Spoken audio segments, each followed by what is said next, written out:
अस्सलामुअलैकुम। आज का हमारा टॉपिक है कि प्राइस इलास्टिसिटी ऑफ डिमांड का फार्मूला कैसे डिराइव होता है। तो सबसे पहले डेफिनेशन लिखी है, the degree of responsiveness sensitivity or proportionate change in quantity demand due to the proportionate change in price is called price elasticity of demand.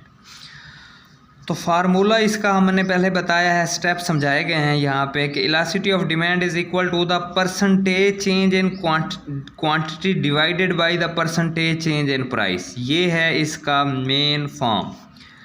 फिर इसी percentage change in quantity demand को उसने बताया है कि Q2 minus Q1 divided by Q1 into 100।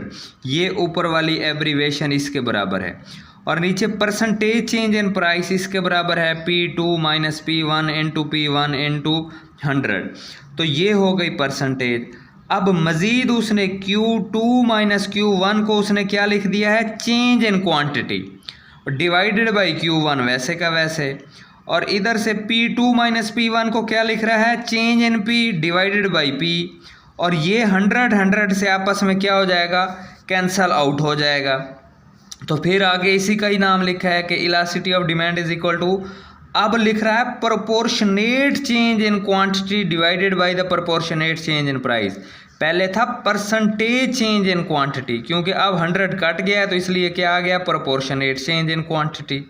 तो अब मज़ीद वो बता रहा है change in quantity divide by quantity. तो जब ये नीचे वाली एब्रीवेशन इधर ऊपर आएगी तो ये ऊपर वाली वैल्यू नीचे और नीचे वाली वैल्यू ऊपर आ जाएगी। तो P1 ऊपर इंटू चेंज इन क्वांटिटी क्या है, इधर आ जाएगा।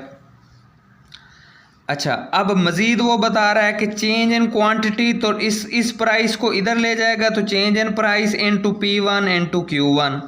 तो ये बन गया formula, elasticity of demand is equal to change in quantity divide by change in price into P over Q। तो ये है फार्मूला। अब ये जो change in Q over change in P है, ये स्लोप होती है। तो उसने फिर स्लोप के हिसाब से भी बताया, elasticity of demand is equal to 1 over, slope का मतलब था राइज ओवर रन, तो 1 over slope into P over Q। ठीक है। तो नीचे फिर उसने एब्रीवेशन में बताया, चेंज इन P का मतलब है change in price, change in quantity का मतलब चेंज इन Q, P का मतलब फर्स्ट प्राइस, Q का मतलब first quantity, elasticity of ED का मतलब क्या है, इलास्टिसिटी ऑफ डिमांड, और E यहाँ पे क्या है, एप्सिलॉन। तो ये हमारा आज का फार्मूला था कि प्राइस इलास्टिसिटी ऑफ डिमांड का फार्मूला कैसे डिराइव होता है। तो इसको percentage change in quantity divide by percentage change in price भी कहते हैं, इसे proportionate change in quantity divide by the proportionate change in price भी कहते हैं, और इसे ही elasticity of demand is equal to change in quantity divide by change in price into price over Q भी कहते हैं। इसी को ही elasticity of demand is equal to 1 over P into P over Q। तो ये सारे फार्मूले की डेरिवेशन है प्राइस इलास्टिसिटी ऑफ डिमांड की।